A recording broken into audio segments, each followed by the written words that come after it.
When we look at other parts of this earth upon which we live, we find that black, brown, red, and yellow people in Africa and Asia are getting their independence.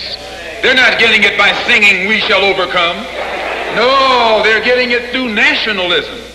It is nationalism that brought about the independence of the people in Asia. Every nation in Asia gained its independence through the philosophy of nationalism. Every nation on the African continent that has gotten its independence brought it about through the philosophy of nationalism. And it will take black nationalism that to bring about the freedom of 22 million Afro-Americans here in this country where we have suffered colonialism for the past 400 years.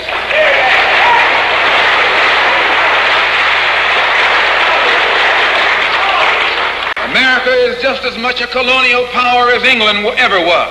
America is just as much a colonial power as France ever was. In fact, America is more so a colonial power than they, because she's a hypocritical colonial power behind it.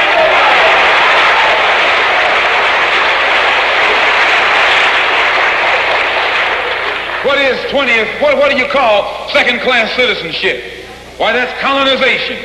Second-class citizenship is nothing but 20th century slavery. How are you going to tell me you're a second-class citizen? They don't have second-class citizenship in any other government on this earth. They just have slaves and people who are free. Well, this country is a hypocrite. They try and make you think they set you free by calling you a second-class citizen. No, you're nothing but a 20th century slave.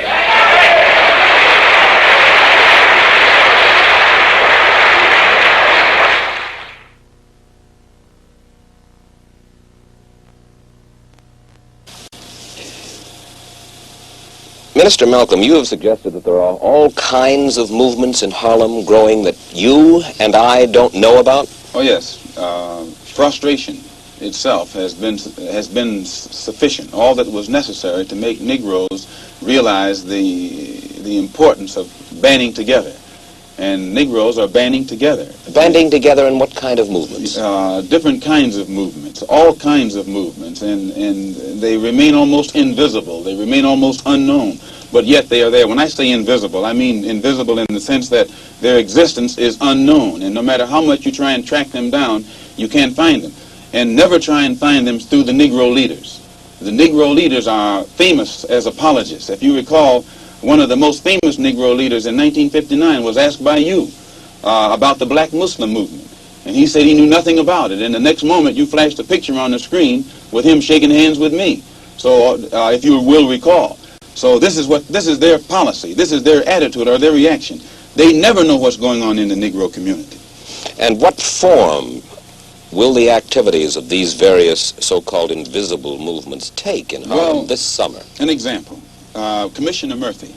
Almost every statement that Commissioner Murphy makes would give you the impression that he's encouraging the police, rank-and-file policemen, that to take whatever method or measures necessary to hold the Negroes in check. He feeds the type of statistics to the white public to make them think that Harlem is a complete criminal area, that everyone is prone toward violence. This gives the police the impression that they can then go and brutalize the Negroes or suppress the Negroes or even frighten the Negroes. Whenever something happens, 20 police cars converge on one area. This doesn't frighten Negroes. So it means that someone is either misinforming Commissioner Murphy and making him use tactics this year that he would not use 4 years ago, or that the former policeman Kennedy would not use. And this force that is so visible in the Harlem community creates a spirit of resentment in every Negro. They think they're living in a police state and they become hostile toward the policeman. They think that the policeman is there to be against them rather than to protect them. And these thoughts, these frustrations, these apprehensions automatically are sufficient to make these Negroes begin to form means and ways to protect themselves in case the police themselves get too far out of line.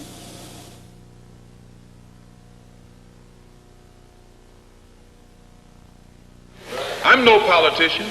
I'm not even a student of politics. I'm not a Republican, nor a Democrat, nor an American, and got sense enough to know it.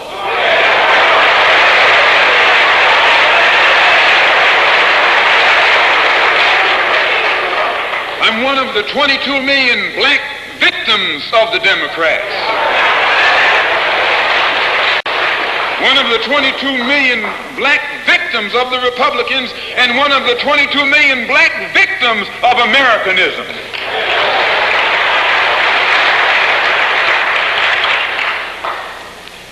And when I speak, I don't speak as a Democrat or a Republican, nor an American. I speak as a victim of America's so-called democracy. You and I have never seen democracy. All we've seen is hypocrisy.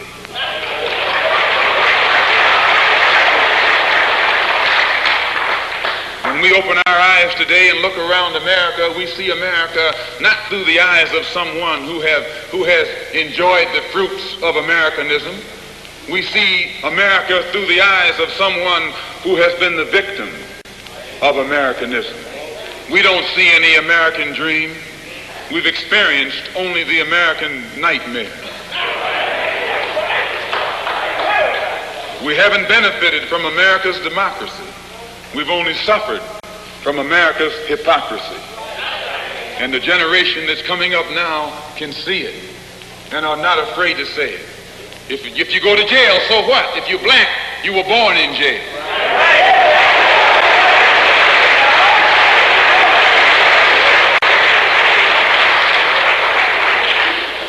If you black, you were born in jail. In the North as well as the South. Stop talking about the South. Long as you south of the Canadian border, you're South.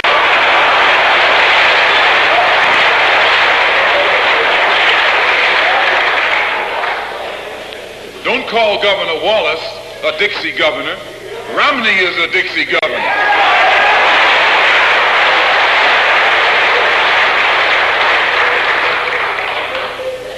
22 million black victims of Americanism are waking up, and they're gaining a new political consciousness, becoming politically mature. And as they develop this political maturity, they're able to see the recent trends in these political elections. They see that the whites are so evenly divided that every time they vote, the race is so close they have to go back and count the votes all over again. And which means that any block, any minority that has a block of votes that stick together is in a strategic position. Either way you go, that's who gets it. You're in a position to determine who go to the White House and who stay in the doghouse. You're the one who has that power. You can keep Johnson in Washington, D.C., or you can send him back to his Texas cotton patch.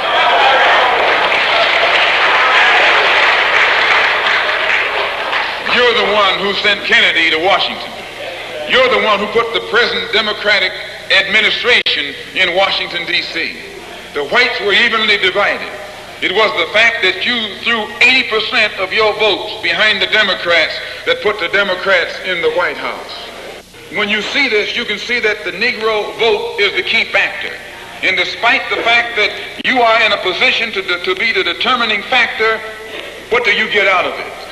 The Democrats have been in Washington, D.C. only because of the Negro vote. They've been down there 4 years.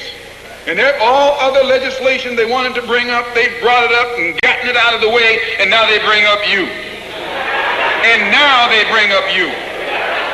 You put them first and they put you last. Because you're a chump.